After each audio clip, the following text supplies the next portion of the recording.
ఎలా ఉంటున్నావు అమ్మ? వర్షం పడినా కారేస్తుంది. మా నీకు ఈ ఇల్లు నీట్గా చేయించి ఇచ్చే బాధ్యత నాది. కూరగాయలు ఉన్నాయి, ఇవి రైస్ ఈ నెలకు సరిపోయిందిగా వాడు. అయిపోయాక మళ్ళీ మీరు అన్నీ చెప్పండి, అన్నీ నాకు మళ్ళీ చెప్తారు, నీకు మళ్ళీ నేను తీసుకొస్తాను.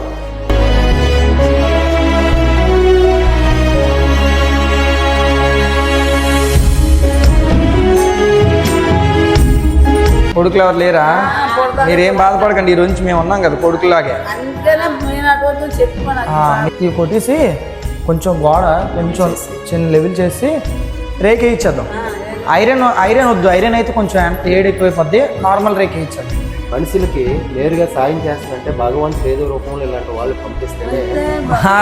మాదేం లేదు, వీళ్ళు చెప్పడం వల్ల మేము ఇక్కడి వరకు వచ్చాం. ఇలాగా ఈ కిటికీ పై నుంచి ఇది బాగానే ఉంది, ఇదంతా ఇది తీసి పైన రేకులు వేయడానికి మొత్తం వాళ్ళకే కాంట్రాక్ట్ అంతనా ఎంత అవుద్ది మనం కనుక్కుంటే మనం చేయించేద్దాం.